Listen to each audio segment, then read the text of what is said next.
ये क्यों कराया जा रहा है? ये इसलिए कराया जा रहा है कि जो मैंने आपको बताया कि नेता आपको आपका समाज बनाता है। तो हमारा कैसे पता चले कि आपके गांव में आप नेता हैं कि नहीं? 20 लड़कों ने अगर आपको चुनकर अपना नेता माना है तो आपके बाबूजी का नाम क्या है, आपकी जाति क्या है, आपके पास पैसा क्या है, ये हम नहीं पूछ रहे हैं।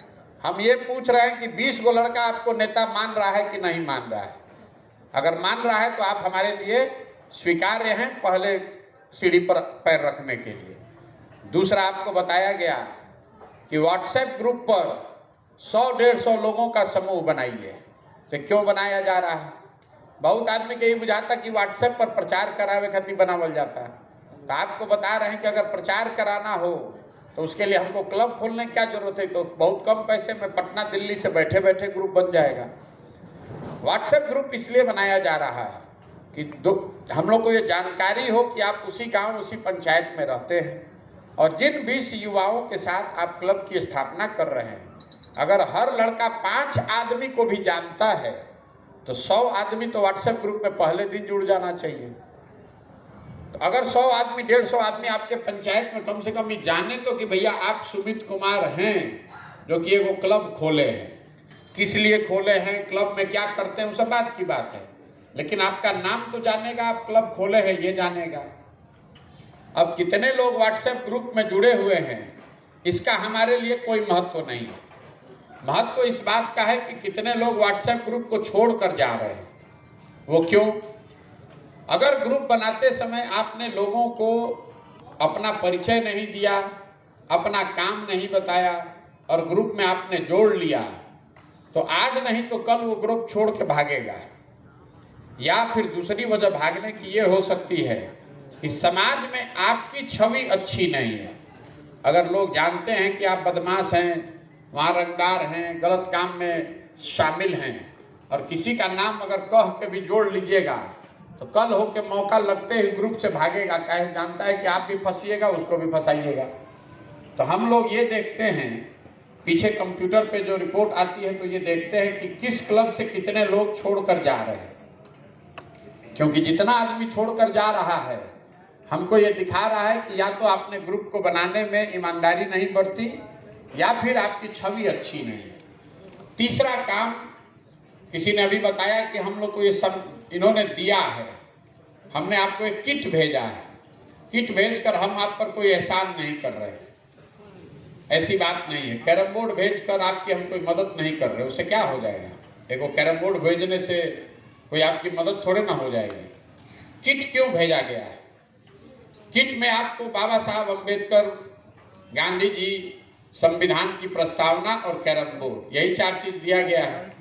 कुछ जन सुराज का टेम्पलेट उद्देश्य वगैरह दिया गया है इसलिए कि कोई आपसे पूछे कि जन सुराज के क्लब चलाओ तो आपको पता नहीं कि जन सुराज है क्या।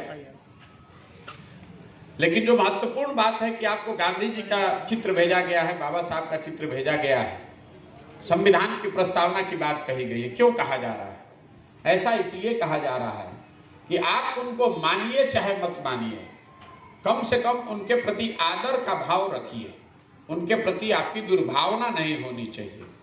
संविधान के प्रति अगर आपकी श्रद्धा नहीं है, संविधान में अगर आपका विश्वास नहीं है, महात्मा गांधी के लिए अगर आप अच्छा नहीं सोचते हैं तो कम से कम खराब नहीं सोचते हैं, बाबा साहब के लिए आप गलत नहीं सोचते हैं, ये बहुत जरूरी है। क्योंकि आजकल की जो व्यवस्था है, जिसको अपना नाम लिखने नहीं आता है वो भी खड़ा होकर गांधी जी को, जिसको अपना खड़ा होने का सहूर नहीं है वो बता रहा है कि अम्बेडकर और गांधी में किस बात पर विवाद था। अरे भैया, विवाद था, अगर किसी बात पर आपस में मतभेद था भी तो वो 2 महापुरुषों के बीच की बात थी, आपके स्तर हमारे स्तर से बहुत ऊपर की बात।